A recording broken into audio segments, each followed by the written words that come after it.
Welcome to Talkin Baloney. Nazis are still bad. And Jim, you're starting the show talking about Nazis again?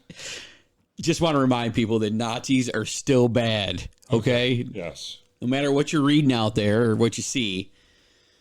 Still bad. Still bad. Yeah.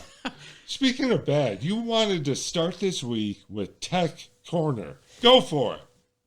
Apple Intelligence. Yes. Need I say more that it's a absolute failure? In lacking intelligence? Lacking intelligence.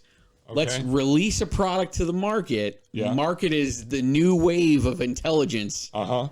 And not be ready for it. Wasn't that the whole reason, the marketing ploy with the new iPhone?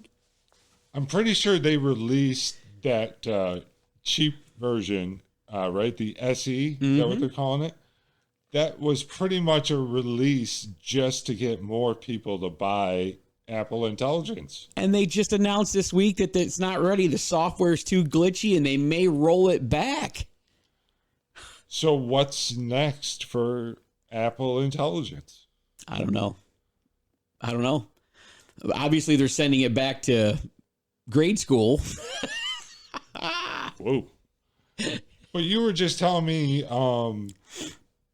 you had a benefit or a personal experience that you kind of liked. Yeah, so today on my way to the show, my iPhone on Apple CarPlay said it routed my route to the office here. It knew I come here on Sundays to film the show. And it just automatically pre-populated the navigating information to get here, mapped out my fastest route here, told me about the traffic, and I wasn't even out of my driveway yet. Wow. So when it works, it's fantastic. Now, did it take you directly to Pudgy's or straight here? Straight here. So not quite that intelligent. But in Apple's defense, Yeah. there's no Pudgy's on that route. If there was, it would have mapped out every spot. Has that ever stopped you before, though? No, but that would have been an hour drive out of the way. But I mean, I still would have done it. And if there was a Krispy Kreme, Dude. you would have been like, why did it take you 4 hours to get here? We would have done another show in Scranton this week if there was. Oh, yes. Yes, we need to do another Scranton tour. We do. Soon. Speaking of tech review, so my Apple iPhone, the battery is acting up. You know, I'm at that like 4-year mark. And why is it that the battery, when you get to around the 4-year mark, just starts to not work? Listen, I'm going through the same thing with my $1,500 iPad Pro right now. Wow. I plug it in, charges to 100%. I don't even touch the iPad for a day. I turn it on, it's at 23%. Yeah. Oh, I mean, I use my phone, but I was using my phone with no issues. I would go the whole day without having to charge, and now I have to charge it a couple times a day. I don't know, man. It's like they're flipping that switch. You got to get you to buy that new phone again because stock's slipping a little bit, shares are slipping, whatever. Didn't they have a lawsuit about this? Yeah. Weren't they already caught doing this? Yeah, but I mean, they're a $1 trillion company, right? Are they a $1 trillion company? They're just a $1 billion company. It's cheaper to pay the fines than it is to make it right. Where have we heard that one before? Tesla?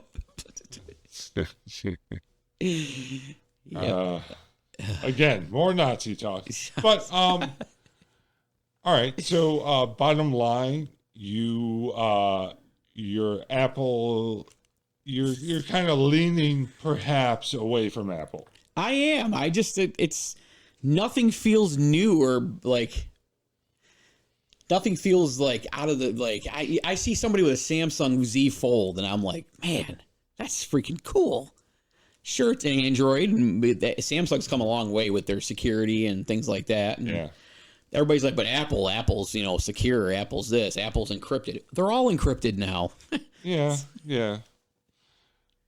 I just the only thing I get that's kept me on Apple is how fluent it works. Like, I can be on the watch and be on the phone and be on the tablet, and everything's working in nice unison. Nice cohesion and like that is the thing. And I know somebody's gonna say just download the Dell Connect app on your laptop, and but it's not the same. It's not the same. No, it just works too. Yeah. Like, aside from the battery after 4 years not working, the phone itself just works. The apps work. Yeah. You don't have problems. So, I mean, I looked at the new iPhone 16 Pro Max, and I will say this: if I do get a new iPhone, it's not going to be the great big Pro Max anymore. I'm sick of carrying around the gigantic phone. Well, you're older now. You don't need to be. Well, I've lost some weight, and it's heavier in my pocket. Yeah. Pretty soon you're going to need a man purse for your giant phone. Yep, my suspenders. So just a little thing to hold it on my suspenders. So, Jim, what were you watching this week? That's the question on everyone's mind. Listen, what were you watching? Series-wise, I just got back into Eastbound and Down, and I just started watching it like a brand new customer all over again. So you had watched it before? Yeah, I watched it. It was like one of those shows you watch while you were doing stuff around the house. Well, now I actually start going back into and watching it from the beginning, and I'm just going to say Kenny effing Powers. Yes. It's the man. He is. He is about as politically incorrect as you possibly can be. And I love it. Yeah. So did you watch the entire series again, or where are you? I'm still finishing up season 1. Okay, so you're in the beginning. Yep. All right. But, I was busy watching other movies, too. Oh, yeah. No. I just wanted to know where you were, to know what to talk about, because obviously a lot happens. I watched every episode. I would like to watch it again as well. That's a great idea for a rewatch. It's been a while since the show ended. His new series, The Righteous Gemstones, is returning this weekend. Fantastic show, too, by the way. I'll do a review on that soon coming up. That's a show to watch. Yeah. And if you're in the mood, a rewatch of Eastbound and Down sounds like a great idea.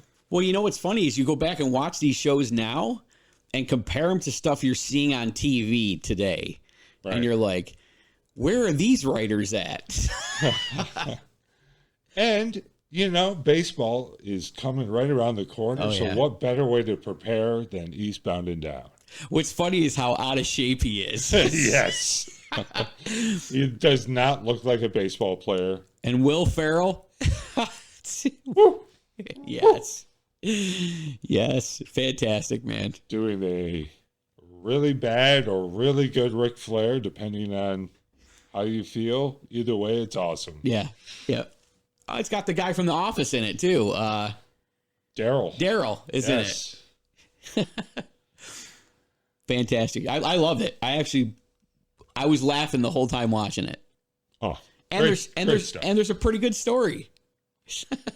Yeah. And great cast, like throughout. Characters come and go throughout the series. Locations change, but consistently funny character actors. Always good stuff. Great show. Yeah. We had mentioned previously, we both watched SNL, the 50th anniversary. Yes. And we should talk about it. We should. We're both SNL fans. Yes, we are. We both probably have favorite time periods. We both probably haven't watched as much recently. Fair to say. Well, Dad, why don't you just shut your yapper? Chris Farley. What? Motivational speaker. Is that a direct quote? Yeah, he actually says it to Phil Hartman. Oh. And he's like, we try to encourage our kids to be artistic. And he's like, well, Dad, why don't you just shut your yapper? Yeah. I don't remember that quote. I remember, well, my eyesight's not so good. Yeah, Bill Shakespeare over here. Yeah. It's one of my favorite skits. That and the Chippendales one. Yes. You tell what genre I like. Chris Farley. Yeah. Yeah. I agree. That time period. The starting from like Dana Carvey, Mike Myers up to the end with Adam Sandler, Chris Farley, David Spade, Chris Rock. Listen, Mike Myers. Oh yeah. As Elon. Yeah. Fantastic. They got something with that character right now. They need to roll with that. Yeah. That's gold. That is absolute gold. He's got the glitch part down right and everything. I'm glitching.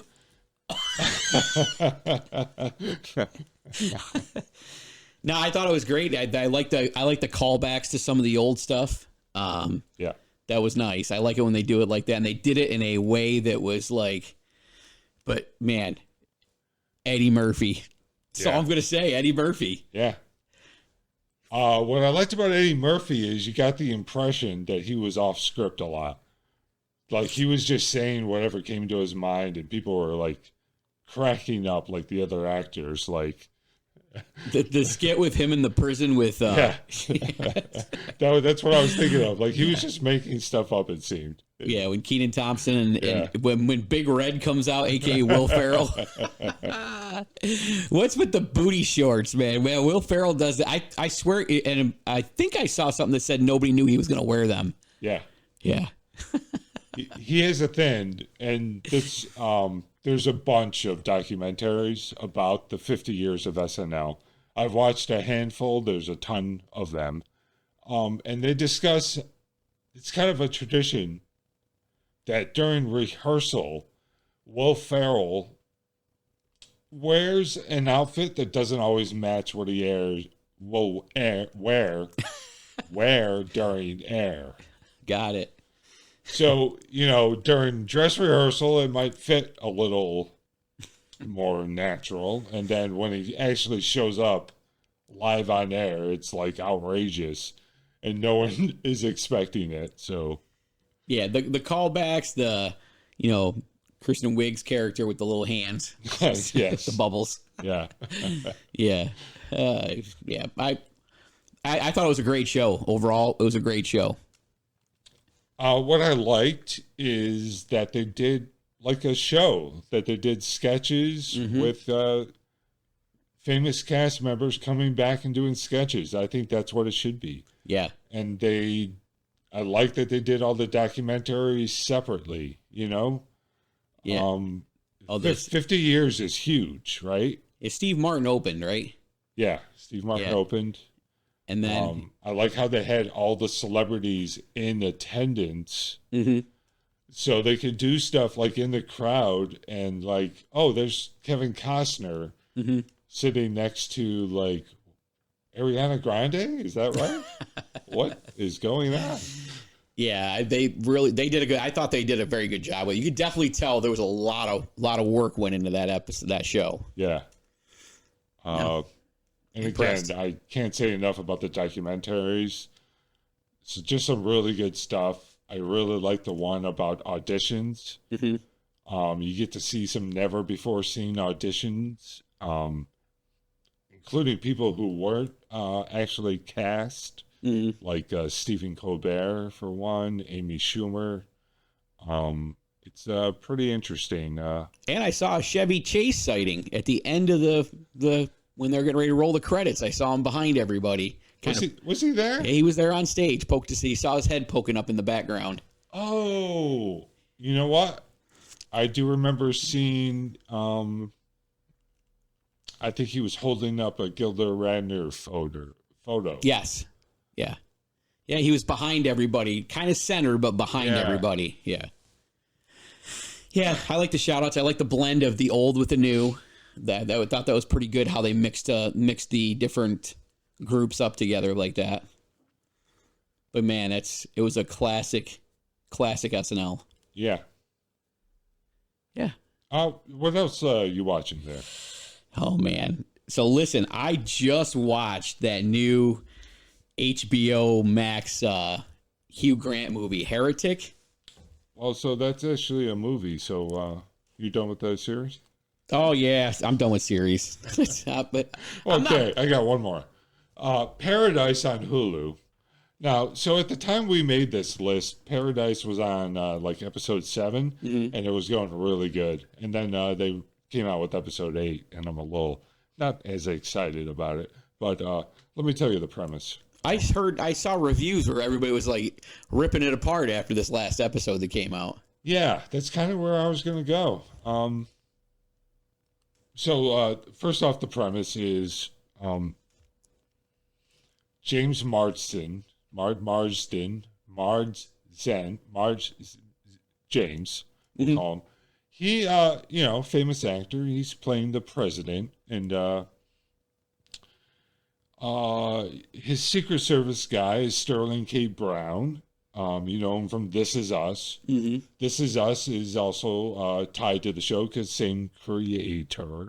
Mm. And there's this mystery, right? The president is killed. Oh. And at the end of that first episode, I'm going to spoil the big premise. It's revealed that they're not actually in Washington. They're in an underground city, and the rest of the world was, like, annihilated. It turns out, like,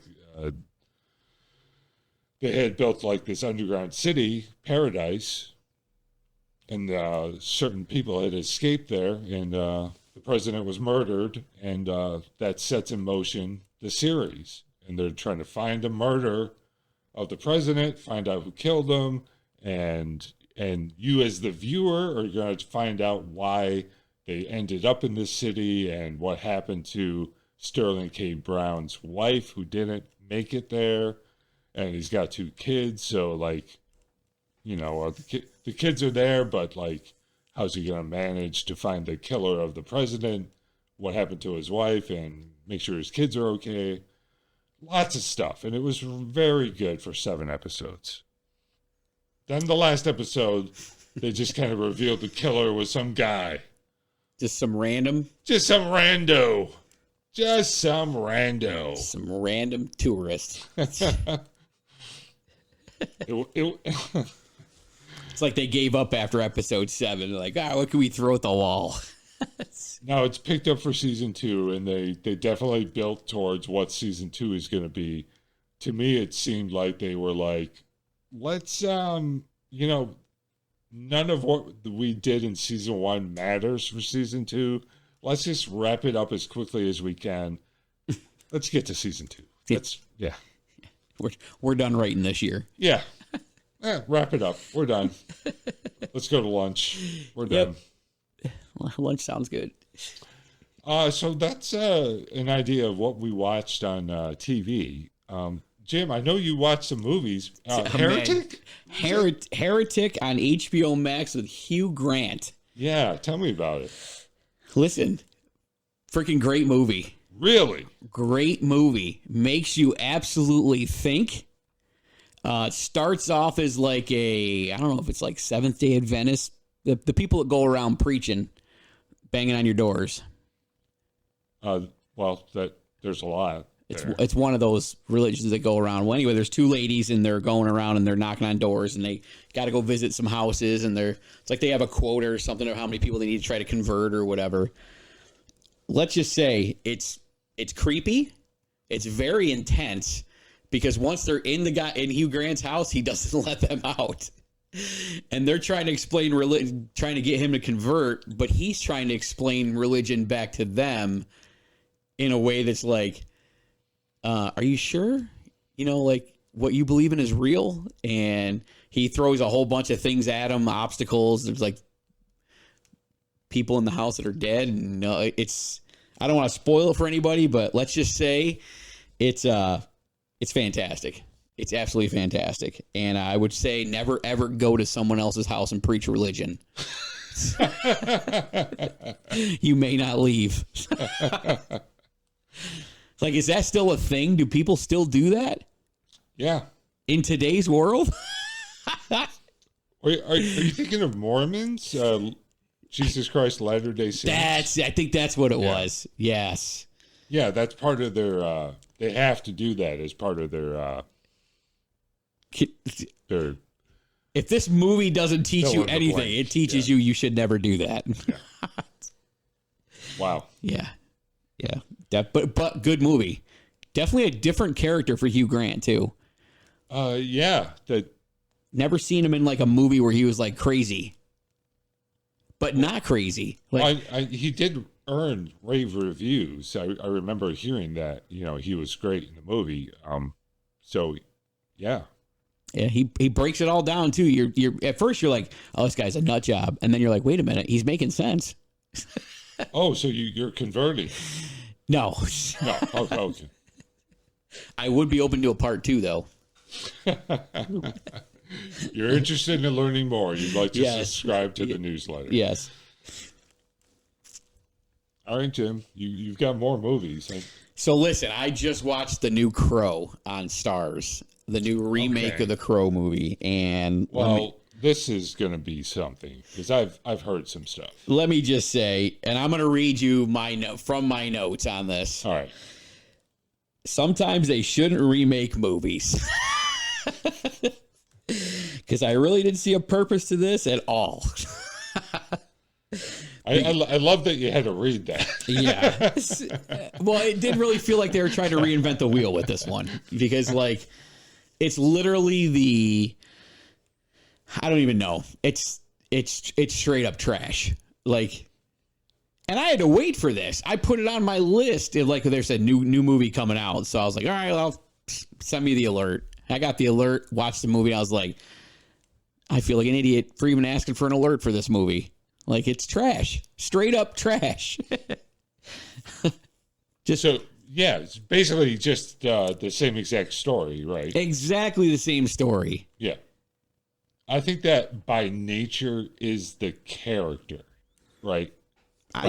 By nature, the character is someone dies by injustice, and the crow inhabits them, and they carry out justice. So by nature, the story tends to be the same. Crow will lead them. Yeah. Is basically what it's. But there's a guy in the bad guy in the movie is like, he whispers things in people's ears and then they do bad things, and it's like, where did he get that power from? Like, what is that even? Yeah. Anyway. Okay. Crows should be just left alone. Just leave the birds alone. So that's a different take. I haven't heard that review. Leave the crows alone. Most of the reviews I heard, I think, were that it was just like terrible and poorly executed. Very poorly executed. Yeah. Yeah. Like the original Crow was kind of groundbreaking in its action, but also the way it was shot. It was very cinematography. It was like film noir, but also 90s. It had a very unique style, and from what I read, this was very like generic. It's very like, I don't know. It had a Gotham feel to it, but in a cheap way. Okay. Yeah. Yeah. But yeah, I will follow that up with one more trash movie that I would not recommend anybody to see. Reagan. It's worse garbage than The Crow. And when I say worse garbage, I mean I'm gonna times that 10. Like, that's a movie that just didn't need to be made either. Like, I think sometimes movies get made with purpose beyond just making a movie. This This feels like propaganda, right? It definitely felt like propaganda for two reasons. A, and I'll probably get all the red hats mad at me on this, but it had John Voight in it. And it was full of misleading propaganda. I got news for you about Dennis Quaid, too. Yeah. He's the same as John Voight. So, yeah. Was James Woods in it? I don't. It got to a point where I was like, "This is." Did the Reagan family sign off on this? Somebody should sue somebody. Yeah. Yeah. Anyway, it does feel like, there. I'm not saying there should be movies about Reagan. He was a president. We've had Nixon movies. We've had movies about Dick Cheney. We've had movies about George W. Mm-hmm. We kind of deserve a good Reagan movie, but this wasn't it. We need a movie directed by someone who's going to actually make a compelling, bipartisan. Yes, not leaning one way. Yeah, like the entire movie. I can't believe I watched it. That's first off. Can't believe you did either. But I was up at 1:00 in the morning, and one of those days. So I wanted to bring up the movie you had actually mentioned, and then I watched it because you mentioned it. It was called Elevation. We both watched it on Max. Mm-hmm. It's the story of another movie similar to A Quiet Place or A Bird Box or any number of movies where a seemingly random species of alien or creature take over most of the planet, and there's just one specific way to combat them, and it's either by being quiet or keeping your eyes closed, or in this case being above 8,000 feet of elevation. Yeah, you already know what I'm going to say about this. Just I felt like if you're going to do that, you have to be a little more creative or a little different than every other movie. To me, it just felt like the same. It was thing. The Quiet Place on a Hill. Yeah, it was. There was nothing different. Yeah. Every single one of these movies is they've got to get from point A to point B, and oops, guess what? They have to go right through where all the things are. And why is it that every one of these movies, one of the little kids needs oxygen? Or every time. Every freaking time. You know what? There's a point where, listen, we're at the end of the world, and your kid's holding you back from going. You got to let him go. You know what? You could have made this movie without a kid with oxygen. Yeah. There's still reasons why you need stuff besides that kid's oxygen. Hey, what's the kid bringing to the table now anyway? He can't work on the farm. He can't do anything. He needs oxygen. There's monsters out there that are chasing you. He's holding you back. And they just happen to be with the one scientist who is figured it out. If only she had her lab where she has weird chemicals. And she was able to get to the lab somehow. So at the end of this, was it they're programmed that they could only go a certain height? Apparently, because they were robots, and guess what? They were controlled by aliens in the sky. Sequel planted. Yeah. Yeah. Please don't make a new one. Don't. I mean, it did have Captain America in it. Yeah. But I mean, they must have just threw a bunch of money at him for that one. We just want you to be in it. Because he didn't really have to do much. Like, I don't know, man. I just, like, what I don't understand is, like, they know that the bullets won't pierce the alien creatures, whatever, but yeah, they keep shooting at them. Oh, they kept shooting. And shooting. And it's like, you've told us through the whole movie these are not going to hurt them any. And it's like, after, I forget, was it like 3 years that since the world basically ended, they hadn't come up with any other system to try to fight these? Yeah. So they just kept trying bullets. Well, then at the end, you're like, okay, they got one kind of like little village of people, and then all of a sudden there's like 100 villages of people, and they all talking using whatever method they have, and it's like now they're all killing. They all came up with this chemical, somehow got it all. And who made the chalk-lined fence at 8,000 feet all over the world? Yeah. And how come all the cars that they got in at the end worked? I mean, gasoline doesn't last 3 years. The dude hops in a freaking pickup truck and it starts on the first try. Yeah. 3 Gasoline years. goes bad, doesn't it? And tires, they're not going to work after 3 years, are they? Well, they were worried about finding a truck. When right in the beginning, when they come off the mountain, there's the dead soldiers on the ground that apparently have been down there for quite a while, but still had their skin. Yeah. And there's a Hummer sitting right there. Yeah. You didn't try to start the Hummer? No. I would have tried. Yeah. I'm not walking all that way. And yeah. I just, man. So I guess we're kind of not recommending Elevation. No. All right, Jim. You also made a trip to the theater. Now this is weird. I want people to know that I don't just stay at home. Well, but Ant-Man, he's been on this show a few times back in the day. Him and I decided to start going to see some horror movies. Now, did he bring his little G.I. Joe figgies? No. His little toys? No, he did not. We did, however, I will tell you this. Going to the movies is an experience. In general or with Ant-Man? In general. Okay. And with Ant-Man. Because he'll get the tickets or I'll get the tickets or he'll buy food or I'll buy food. Let's just say buying the tickets is the way to go if you're going with anybody anymore. Just passing this around for people for knowledge. A large popcorn and a drink and another drink is like $40 freaking at the movie theater.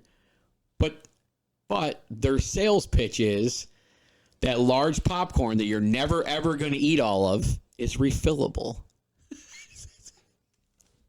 So if the movie was 12 hours long, I would never finish the popcorn that they gave me.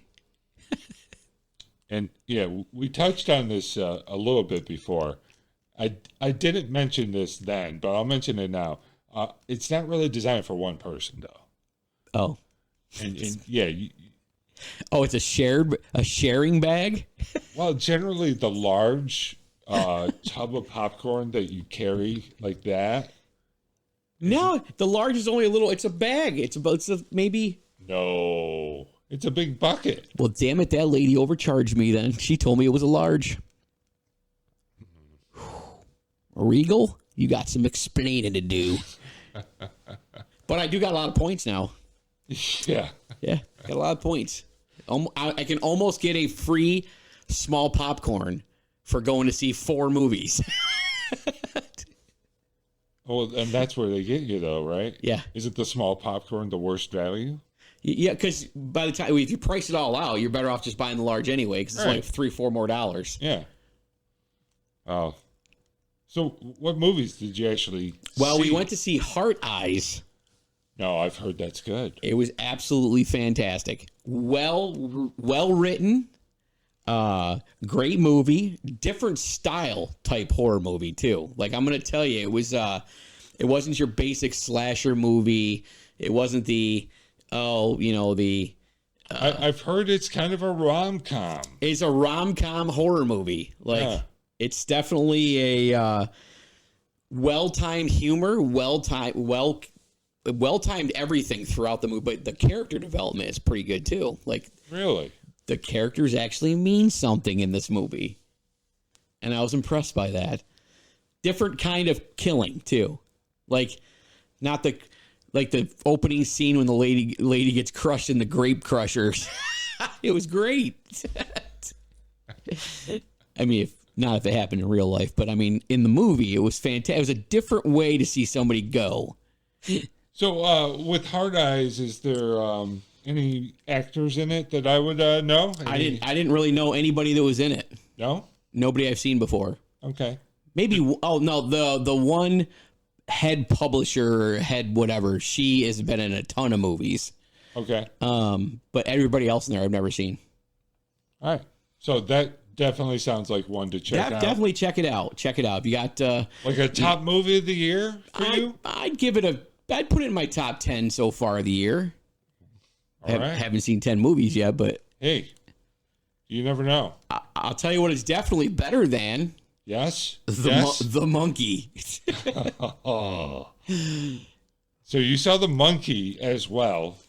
Right. Same time, back to back? Within a couple weeks of each other. I will say this.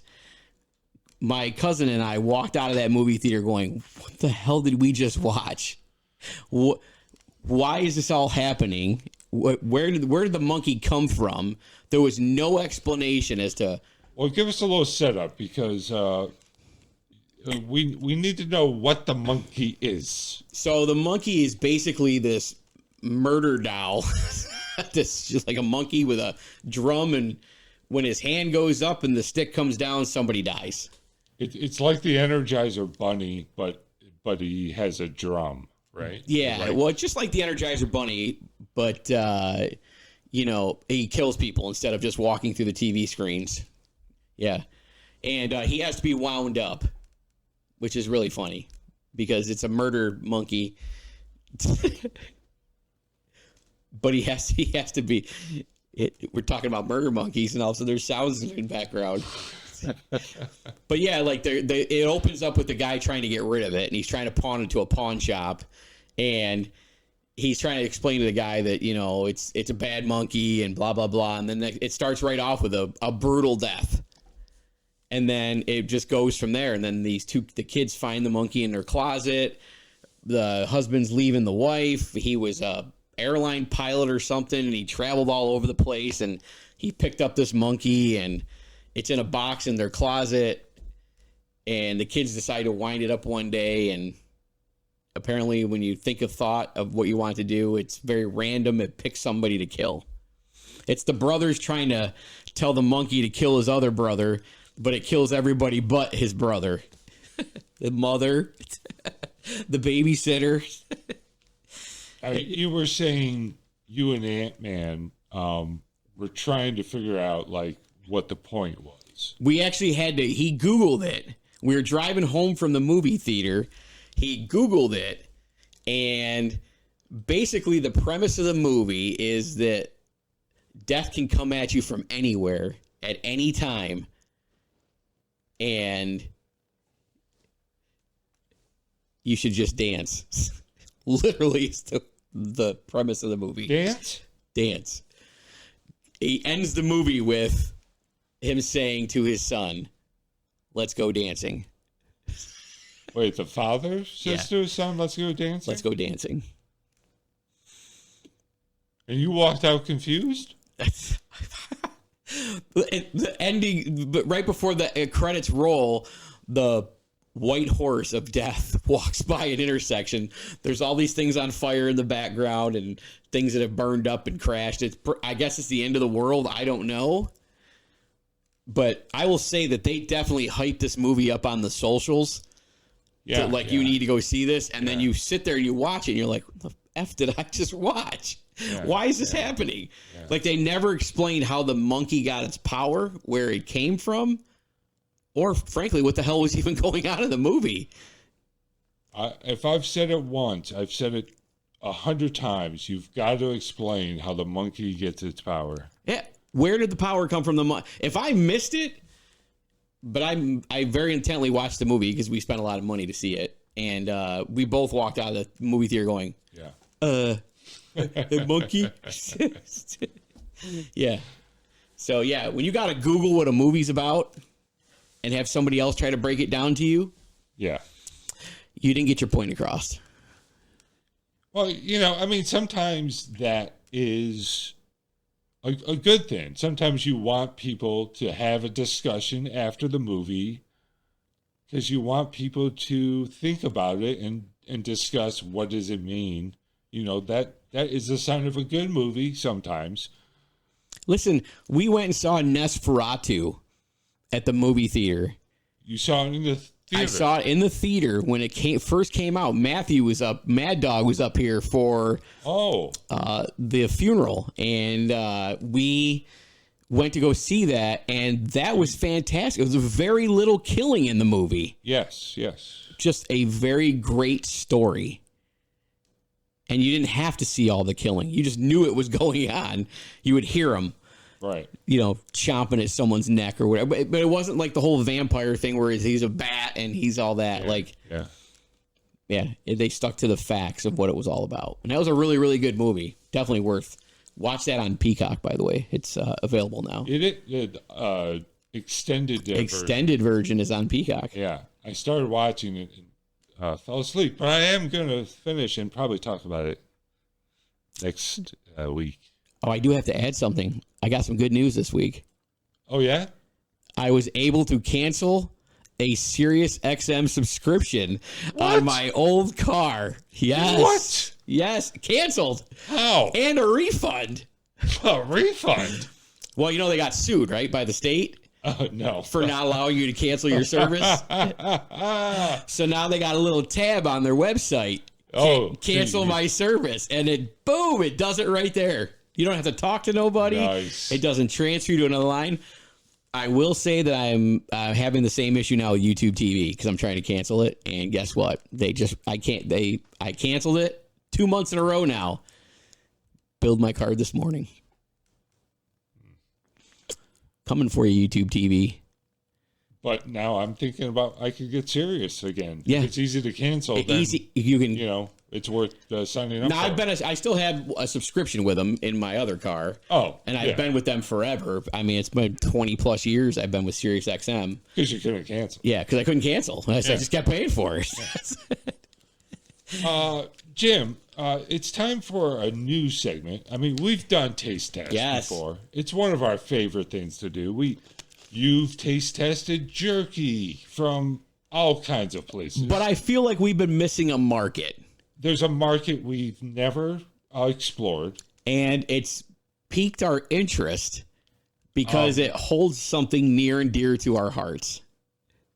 I'm going to let you finish because I have no idea where you're going. It's Krispy Kreme. It's not. Oh, no. Which one is it?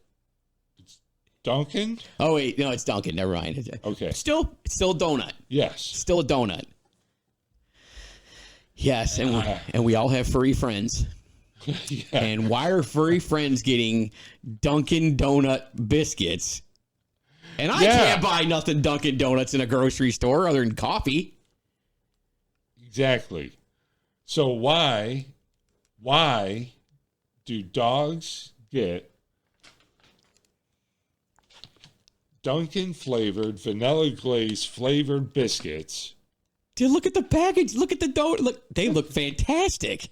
So right now, Jim Deezy is going to find out if these taste as good as they look. And to see if they're as satisfying for our canine friends, Harper, the half Rottweiler, half monkey butt, is going to taste test as well. And that's going to be our show for taste testing. Yes. So, Jim, you're going to actually open these. I want people to know. I want people to know that we have not tampered with it. We're not sliding anything in here. We're going to taste. They are pet proof to open. So, let me just say, oh my God, they smell delicious. So take one for yourself and then hand the package back to me, and I will. Hi, Harper. Harper's right here, ready for her. Harper. Look at that. Oh Look at that. God. That looks tremendous. I'm impressed. They got little sprinkles. Can you see the sprinkles on it? Hold it closer to where the mic is, because the mic is in focus. Yeah, look at that. Look at that, huh? Look at wow. Glaze all the way around it. Mmm. It smells just like Dunkin' Donuts too, man. Does it really? Man. Oh, sorry, Harper. Jim might eat all of I might eat the whole bag. Let's see if they're good for us first. Let's there's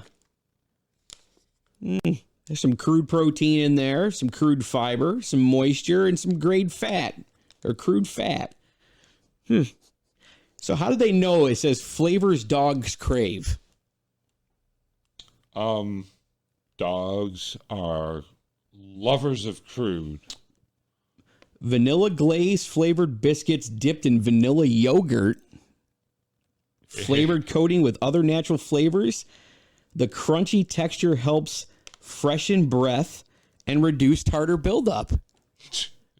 Jim, you might want to have 2. So I don't even have to brush my teeth anymore. I could just have one of these and then pop one of these in the morning and I'm good to go. I'm going to hand the bag over to you so you can give it back to Harper. And Harper, when you're ready, we're gonna sample these together. Harper, right. Okay, folks, there's Harper. Harper, over here. Yep. And Harper's about to knock the TV over. Yep. Okay. Harper's going to go first. Yep. And she's eating. Harper's eating. Yep. Harper likes it. All right. I'm going to sample. Harper went right in, did not do any smelling or looking for flavors. I'm going to tell you. I gave a bite through it. Harper's having a little trouble biting, too. It seems like it's a tough... I don't know if that's glaze on my tongue or if that's my teeth that broke.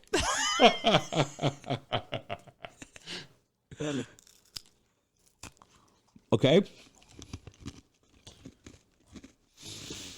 Harper likes it. A little dry. It's definitely just a dog biscuit with nothing glaze on it. Harper is ready for a second one. Harper, you can have the rest of this one. Yeah, look at it. Here you go, Harper. Oh, yeah, she loves it. No good. Listen, I'm not, I mean, it's not bad. So you're saying it's not bad? If I had no groceries in my house, I could eat these. They'd be a good snack. Oh, okay. So I'm sensing that they're not bad. I mean, this would be a great road trip snack. You know, we used to do road trips, and a box of Dunkin' is like the best way to start a road trip. Yes. You know, as you make your way to the Krispy Kreme, of course. Mm-hmm. And stop at Pudgy's in between. Yeah, well, you got to. You got to get the cheese to weigh down the glaze. It's only natural. So you make more room for more glazed donuts. Oh, Harper, you want another one? Okay, so I'm going to tell you, my review of that is they're not bad at all. Milk-Bone, Dunkin'. Yeah, so this is the vanilla glaze flavored biscuit from Milk-Bone with Dunkin'. Harper had 2, basically.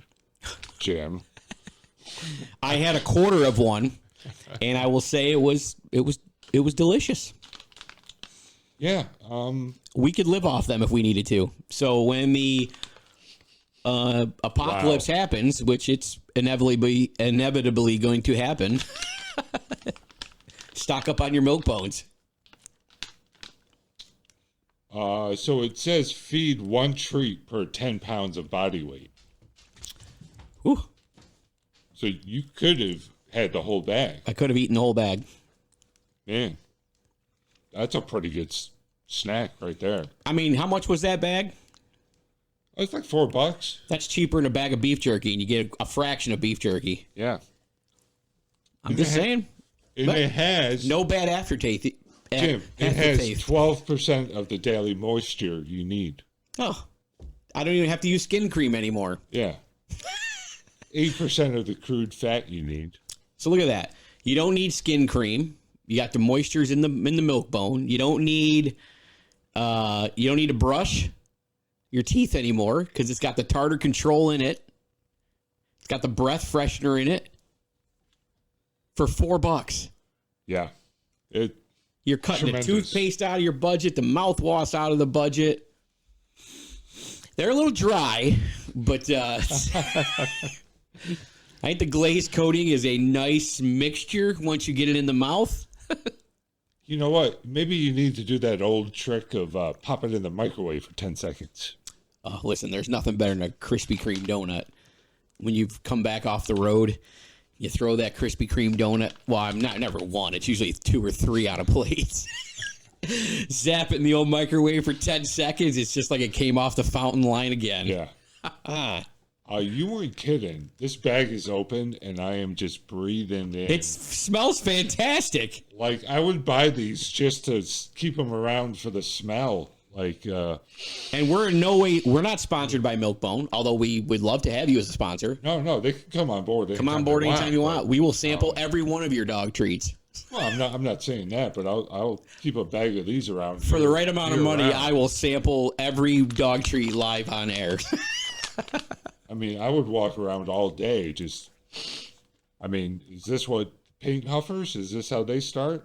I mean, they start with just a bag of paint like this, and then next thing you know, you're... Tell me that doesn't smell like a good glazed donut.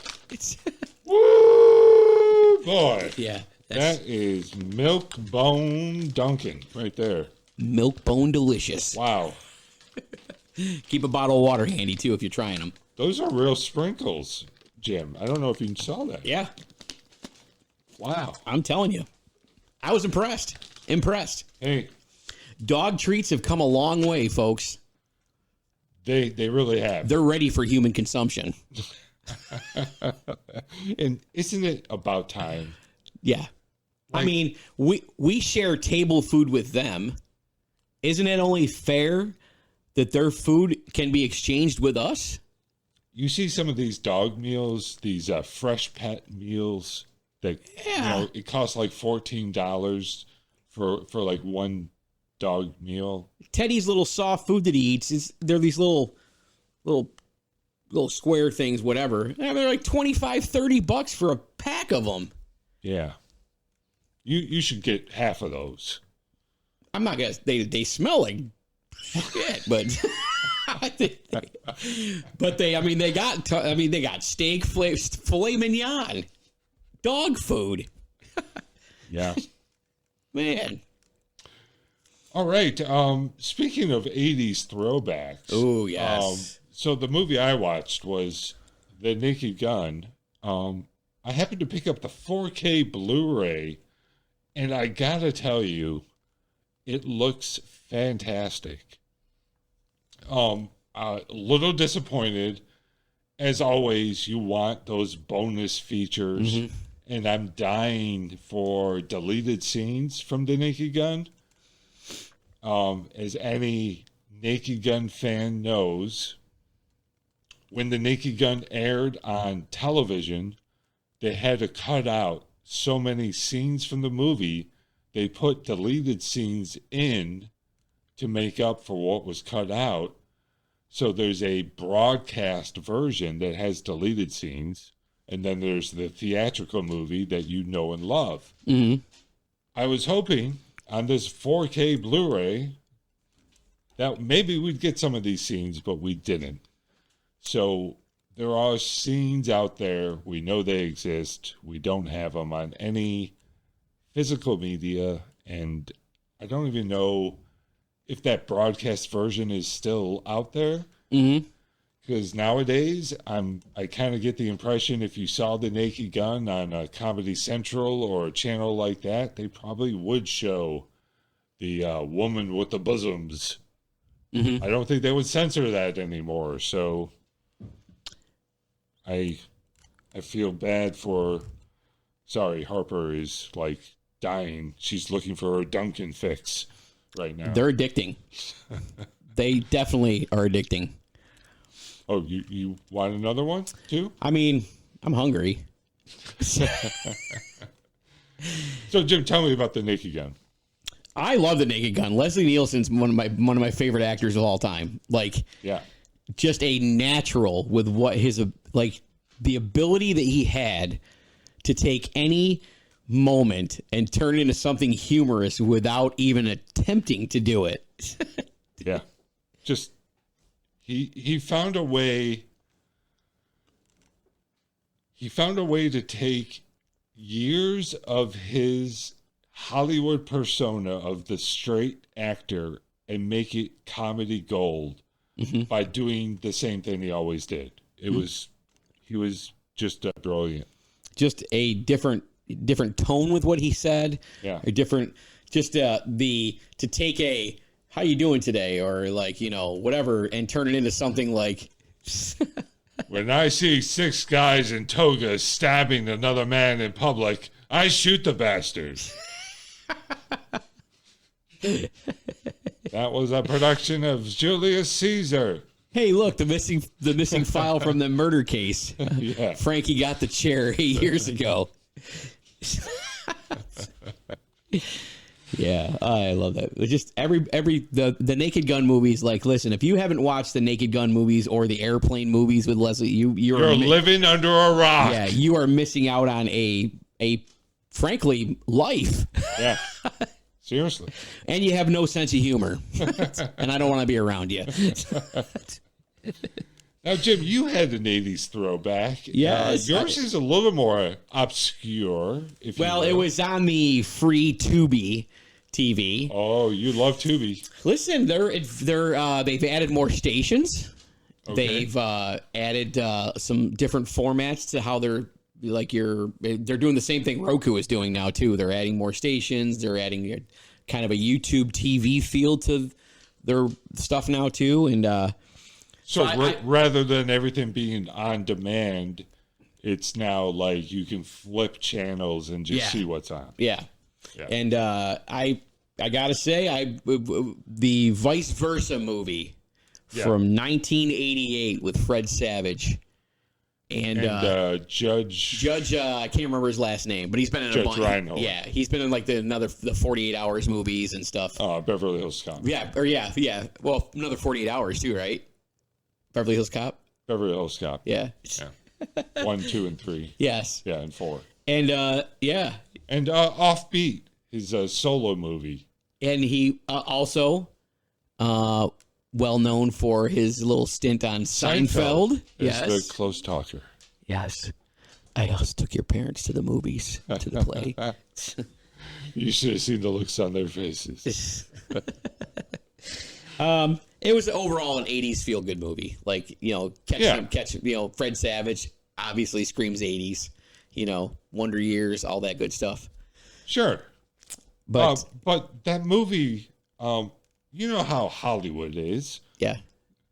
There are times where the same kind of movie comes out. There was like 4 of them that came out that within a year period, just like that. That was one of them, and that was one of the lesser ones. Yeah.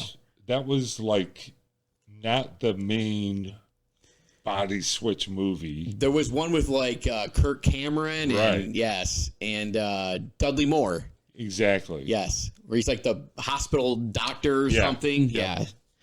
That was the bigger one, and of course there Trading was Places. No. There was the Freaky Friday remake. Yes. And, of course, Big. Yeah, Tom Hanks. Yeah. He doesn't really trade any place with anybody, but I think the success of Big kind of spurred that idea of doing the Freaky Friday remake, and then everything else followed. It's Hollywood's very trendy. Yeah. I don't know if you heard us talk about Elevation earlier. They're coming out with another Quiet One movie, right? Oh, and it's funny. We weren't doing the show when A Quiet Place's prequel came out, but that actually was pretty good. Yeah. And it was pretty good because it kind of actually changed the formula by going back and showing how it started. It at least was a little different than just, with the 3 of us with a little kid who makes noise, got to, go here to there and get oxygen. And yeah, we've seen it enough already. I'm off topic. I'm a diehard Superman fan, right? Of the original Superman. Okay. I just watched the Superman movie the other night. And this isn't a review or anything. It just, maybe it's a partial review. But the Superman 1978 Superman, one of the newer ones where he's like, you're talking Man of Steel, maybe Man of Zack Steel, Snyder? the one where the spaceship is down. They found the spaceship on Earth with the something chamber or whatever. And I got to say, that was the worst Superman I've ever... It should have been called Stupid Man, because it was really bad. And I just remember watching it with some guy in a metal suit. Zod. Yeah. And Russell Crowe is in it as the... Papa. Yeah. Yeah. It's just a bad movie. Yeah, pretty much. It's bad. Yeah. Like, a lot of the CGI stuff was the stuff that throws me for, like, when you start to see the faces don't look normal when they're in a fight scene and the bodies don't look normal and they're... yeah, anyway. Yeah. Shout out to Lex Luthor. Hope he's running stuff upstairs. But not the Lex Luthor from that. Yeah, no. No. You're talking about Gene Hackman. Gene Hackman. Yeah, I did think we should talk a little bit about Gene Hackman. I did watch a Gene Hackman movie this week. Runaway Jury. Fantastic movie. Yeah, from 2003 with Dustin Hoffman. John Cusack. I don't think I actually watched it when it came out, and it showed up on HBO, I believe. Yes. Is that right? Also on Tubi TV. Not surprising. It's an older film, right? It's 20 years old, but HBO, with Gene Hackman passing away, they were pushing it heavy. Mm-hmm. And I'm glad I watched it. It was a classic, like Gene Hackman. You know, the guy who always one step ahead of everyone else, kind of in control, the bad guy, and it was a good movie. He's just about I don't think he's ever made a bad movie. I think he's been in some bad movies, but he's never been bad in a movie. Okay. Is what I would say. Yeah. He's always good. Do you remember the movie Loose Cannon? No. Gene Hackman and Dan Aykroyd. Ooh. It's a movie where Dan Aykroyd plays a crazy cop, literally gets released from the loony bin, and Gene Hackman gets assigned as his partner, and they get put on a case, and Dan Aykroyd will start talking like Daffy Duck and different characters while they're So real cop stuff. It's like a movie that went straight to DVD. Did not pass go. Did not. And when it went straight to DVD, it didn't go straight to the new release section. It went straight to the back aisle. You know, one of those movies. Keep it in the warehouse until we absolutely have to fill space. Yeah. But it's Gene Hackman is really good in it. We gotta go. Oh, time to go. Show's over. Show's over. Dog said it's done. It's done. Wants more business. We're done. Cut. We're leaving. See ya. Bye.